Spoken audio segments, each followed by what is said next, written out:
and call the meeting to order. Let's rise for the Pledge of Allegiance.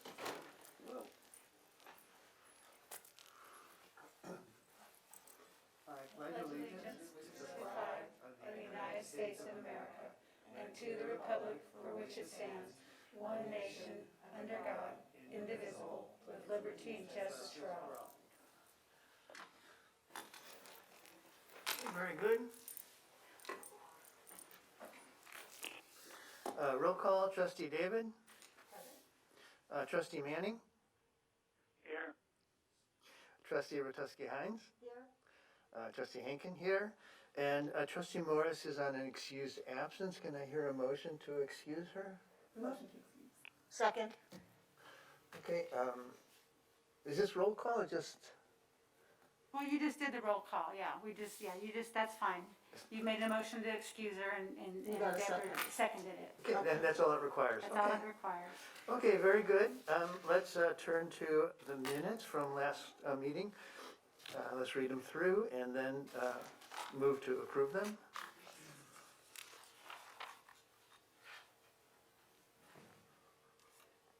I read through them and I missed the last meeting for Tuesday.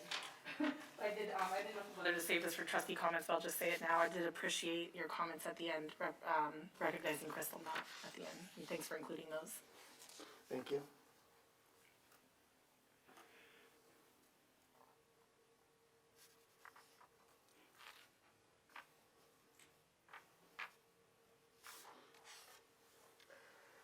Are we ready?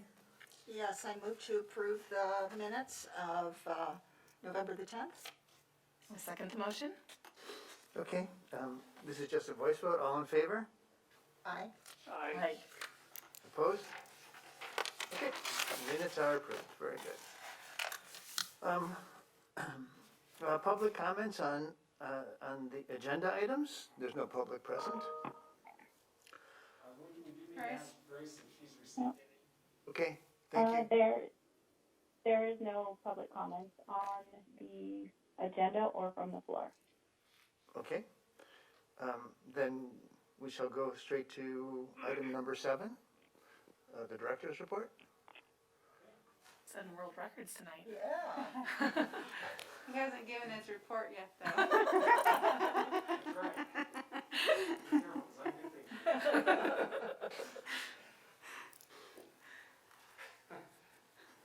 Those of you that cannot see me, I learned over Thanksgiving that this walking stick comes in handy with, especially with grandkids.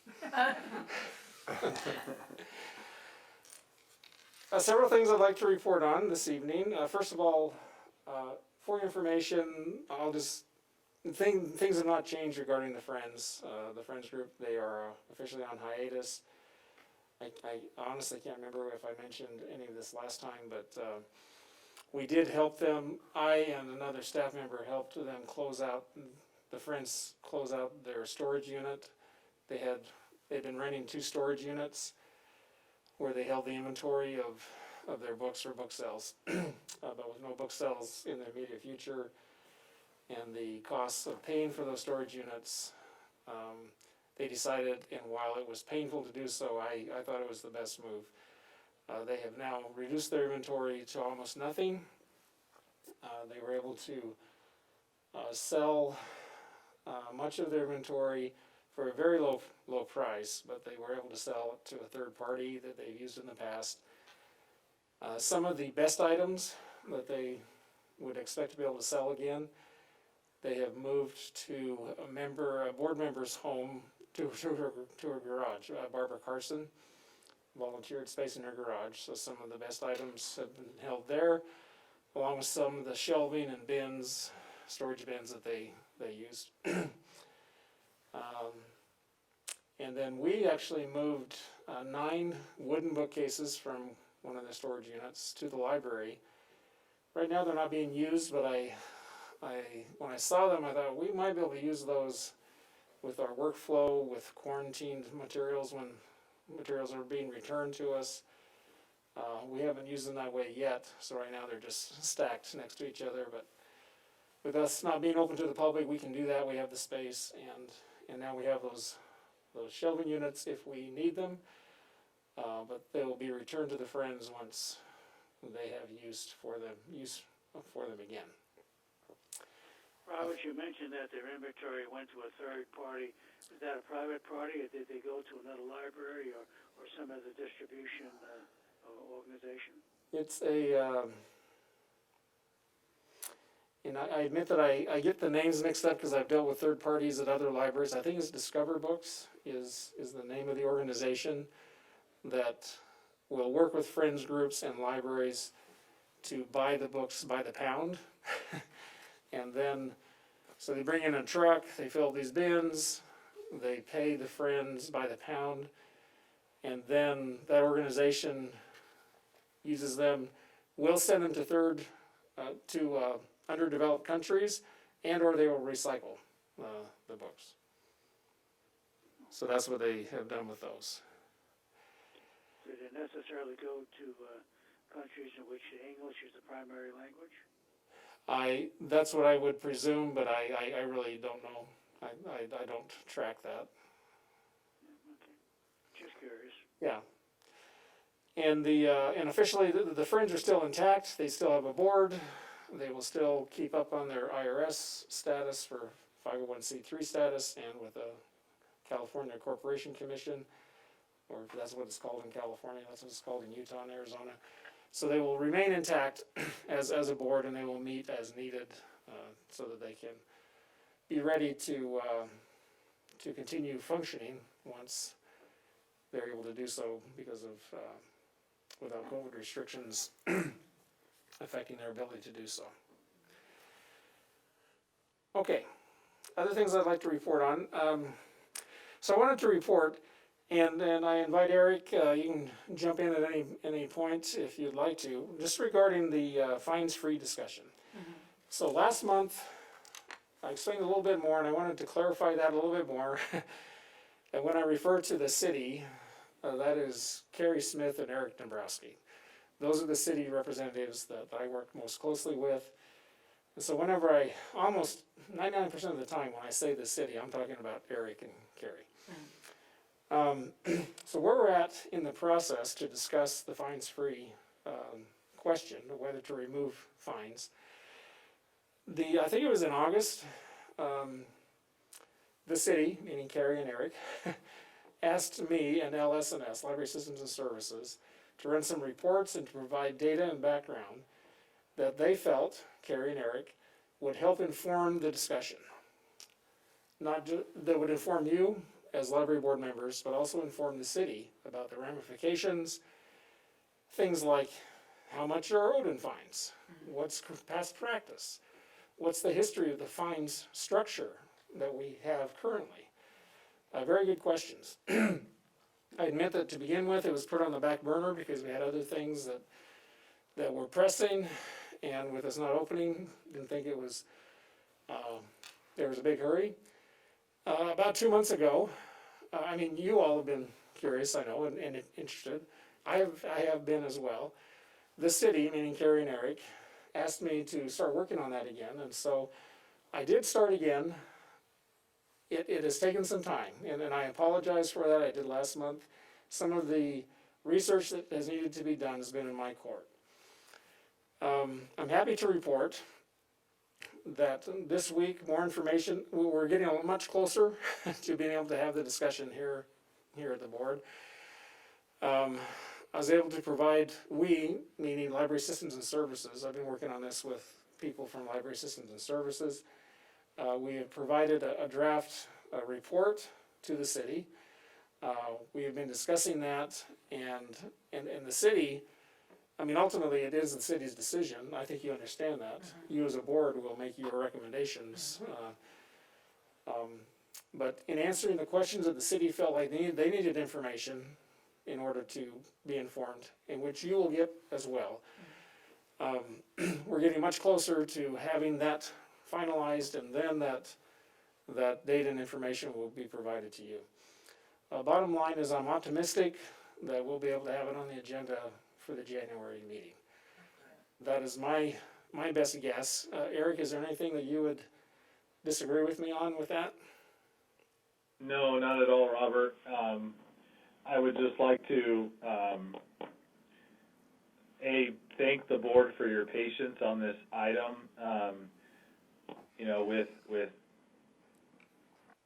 Robert's been updating you all frequently on kind of how it is going. Quite frankly, it's a little bit of new territory for us, if you will, on kind of a board action that potentially has some budget ramifications. So in reality, we just want to make sure that we provide you with the information that you need, the relevant information, and it's just taking us a little bit longer to organize our thoughts, and I do appreciate the patience, and I think I concur with Robert. We should be able to have the discussion at the January meeting. I would say February at the latest, but January is our target date. Thanks. Refresh my I memory. had a question. What annual income Oh. you talking about? Robert, there's a question? John's asking a question as well, so You go first. which one do you want me to go with first, Alan? John is right. Right, Okay. David? John, so what was your question? Refresh my memory, approximately how much annual income we talking about, or money we talking about? The latest report had us at about, I think it was 29,000 a year coming in for overdue fines. Okay. So it's a significant number. Thank you. Kaylin? Thanks. I appreciate us putting that back on the agenda because that was going to be the question I was going to bring up. And I just wanted to, bring it up. While you guys are collecting all your data and your information, are you guys going to also desegregate that data by like what groups? Because we talked previously about what's the majority of those fines? Are they adult books? Are they kids books? Are they hardcovers? Are they other types of rentals? Just kind of breaking that data down. Okay. Appreciate that question, and I was going to address that in that there's a good chance, it's not broken down that way now, so there's a good chance that after you receive what has been gathered, that you as a board may want additional information. Personally, I don't think that will be necessary, but that's just my view. But my main point is that once you see what has been gathered, it's about a 5-page report right now. Then you as a board, if you have requests for more specific data like that, then we can work on that at that point. Okay. Right now, I've been focusing on what the city was asking for, Sure. and they did not ask for that breakdown, so I haven't done that yet. Thank you. My second question was just, has the city council put that on an agenda for their meetings yet, or not at all? No. Okay.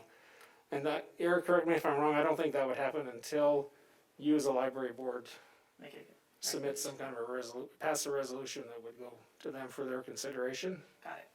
Does that sound right, Eric? Excuse me, I did have a question about, or actually a suggestion about the data, when you're doing the data.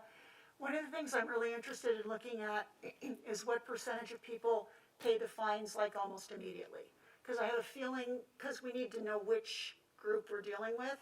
So, so it would be nice if it was disaggregated that way, like 20% of the people pay their late fines within, a month or something Okay. like that, would be really helpful in deciding, because I know, we've had some discussion about there needs to be some kind of skin in the game. And so knowing kind of what the statistics are in that area would help us determine where our lines are gonna be, because, Yes. it doesn't sound like it's gonna be a free-for-all. It's gonna be we have to study what impact it's gonna have on the city. And then also just looking, that would help us know how quickly the money is collected as well too. So if we don't drop the fines or we minimize the fines, it kind of gives us an idea of where the money's going and Yeah. coming in. Let me give you some feedback, immediate feedback on that. Excellent points and questions that you're asking, Debbie. It would be very difficult for us to provide that kind of precise data as far as who pays immediately precisely. However, I believe what we've gathered so far will give you a very good general overall picture on how that has been going since 1991, actually. Yeah, I don't think And- specific numbers are that Yeah. important. I think you're just, like you said, your general idea of where things are. I think you'll get a general picture Good, on good. the lay of the land regarding fines. And I will tell you this, now, this could change, so, Eric, you can tell me if you don't have a stick to hit me with, I have the stick. But the approach that is being taken right now is that you as the library board raised the question. You heard me back when we first talked about it, about my personal biases. Now since then, for the most part, I'm keeping my personal biases out of it. However, at this point, the report that has been generated, because this is how we see our role as library systems and services, is to provide the data and also to provide recommendations. And then it's up to you as a board and up to the city whether to accept our recommendations or tweak them or say, well, that's fine, but we're not going to do that. And we respect that. So at this point, the report that is being worked on and being finalized does include recommendations that include eliminating fines in some degree or in some fashion. And then, but there are several options of how that could be done. Those are laid out so far in the report. And ultimately, of course, again, it will depend on your recommendation and then what the city agrees should be done. And I think that, correct me if I'm wrong, I know that, because you joined us within the last year, has it been more than, I don't think it's more than a year. I think that discussion kind of originally, came up before you were on the board. I think at one point we had kind of each done our own little research into this and meddling into it, and then we decided to parlay it due to the world pandemic, so. Yeah. Yeah. Yeah, it was actually one of the first things that I remember we spoke about, so. Yeah. Yeah, so it's been a while. It's been on the table. Well, we look forward to seeing the report Okay. and chewing it over for a while. Yeah. All right. Okay. Thank Come you. in prepared. All right. Then moving on with my reports, the newly formed Community Inclusiveness Committee held its first meeting on November 20th when we discussed, as a committee, we discussed priorities for this committee that will be to focus on, or that we will be focused on, including collection development questions and issues to strive to ensure that we have up-to-date information on relevant topics that include, including different groups in the community. Identifying relevant holidays or events on the 12-month calendar so as to help the library not miss significant opportunities to highlight these events in one way or another. Discussing, planning, and implementing meaningful displays and or programs pertaining to a cross-section of groups represented in the community. As an example of these efforts, I've provided the draft of an informational flyer created by staff member Ellen Smith that highlights holidays and events during the coming month that will be recognized on the library's social media platforms. Alan, for your information, Ellen, I asked Alan, President Hinken, for some help regarding Jewish history and traditions and holidays. And Alan called out sick today, so we weren't able to make those changes yet, but we will be following up with you about some of the recommendations that you made. So that document is just provided as an example of how we're moving forward at this point. Kartoffel. That's That's the word that you gave. What's the word of the day? Latkes. The orange slide, the recipe calls for kartoffel latkes. Oh, Kartoffel, it's the Yiddish word for potatoes, but it's also the Danish word for potatoes, the German word for potatoes. Yes. Yes. In Danish, the accent is different. It says kartoffel. How do you say it in Danish? Kartoffel. Kartoffel, okay. So just a little different accent. Or kartoffler, yeah. Okay. Several successful grab-and-go programs were provided since the last library board meeting, including International Games Day on November 13th. Teen Geek Club, November 18th. We've had a strong response to that. Teens have been showing up to get bags.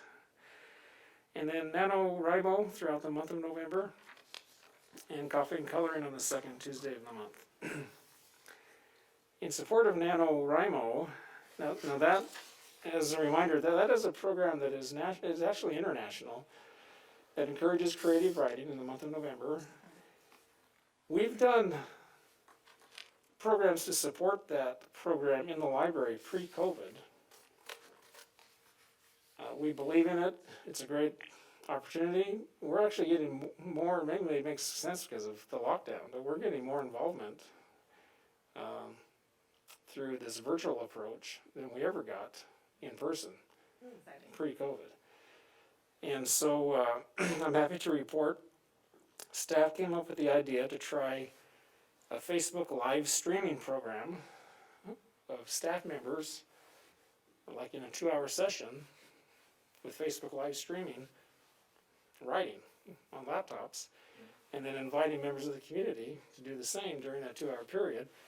And we've had about 30 people join, staff members, different times. They're just all writing at the same time, so like people Yeah. are on mute but it's like that collective feeling of we're writing together. Yes, exactly. That's awesome. And because of that, we are seriously considering now discontinuing it beyond November and starting a, maybe it might even lead to a Palmdale City Library writing group online. So that's been an exciting, unexpected development.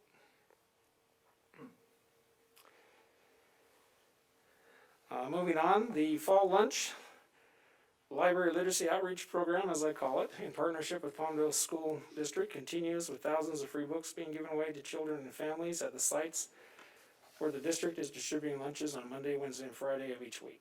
I've given you, I think I gave you the same schedule last month, but that's the schedule that we are following. So we're about halfway through, well, maybe a little over halfway through now. Yeah. We have about a week and a half left of school before school gets out for break. Yeah. And then the lunch program takes a break over winter break? As I understand it does, yeah. We will not be continuing our program because it's all tied to the funding that we got through a grant from the state library, unless they offer us more money.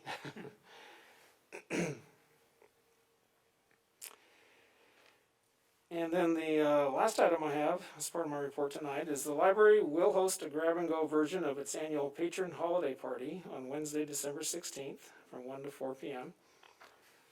Decorations and life-size cutouts of holiday-related characters will be outside of the library for photo-taking opportunities, while a bag of holiday-related crafts and goodies will be provided to attendees at the front door of the library. And these grab-and-go bags are going to include crafts and coloring pictures and things like that from different cultural holidays, not just Christmas. That's great. And so if you're able to come on down, we have additional small army of life-size cutouts from the Grinch to Santa and Shrek and Rudolph, and so just to have a little bit of fun with that. But this will be just a front door grab and go this time. And that is all I had for my report this evening Will you email that to us? about The director's this. report, yeah. I'm sorry. The director's report. Oh, yes. Thank you. Yeah, I can send you my notes. Yeah, it's not an official report, but I can show you. Oh, yeah, just like the notes that you always give us. Yeah. Yeah. Okay. Okay, thank you. Other questions? John Manning, any questions? No, none. Okay. Thank you so much, Robert. It's really good to see how active the library is, even in the pandemic and the lockdown. All right, on the agenda, staff comments. Eric, any comments? No, I don't.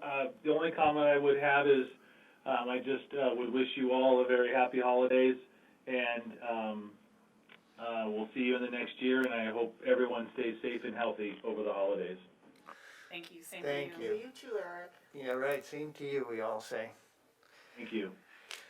All right, trustee comments. Trustees? You know I always have to comment.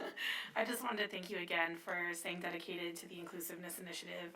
It's been on my mind in the last couple months, and I think just the work is just beginning, and it's exciting. I think it's going to be exciting for our community members. Representation matters, and when you see yourself represented in the world around you, it's validating, it's inviting. It makes it a place where you know you'll feel welcome. So I'm really excited about that, and I appreciate you guys taking the initiative on that. Well, I'd like to just wish everybody a healthy family season for whatever holidays people celebrate.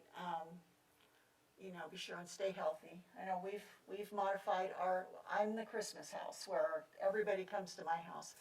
And we've modified it this year to follow the health directives. And I bought these Tupperware type containers, so the food's to go. So it's a great big Thanksgiving dinner, but it's all in to go in microwave dishes. Yes. And, dessert and everything. And then we're just gonna do one family grouping at a time, open presents with distancing. So, because we still wanna get in all of our traditions, but we all have health concerns, especially To see another now. holiday. Especially now, yes. So Yeah. I want everybody to, be sure you get all that love that you need though, because this is a time of year that kind of fills up our gas tanks, I think. So, Thank you. I appreciate you following the health orders and being a good role model of that. thank you. John Manning, any comments? Well, I think we all look forward to attending the funeral and the wake for 2020. Thank you. Thank you for that. And I have no comments either, other than to wish everybody also a very happy holiday season, and especially this time, a healthy one. All right, with that, I guess we will adjourn. It is 5:58, Record. and we are adjourned. Wonderful.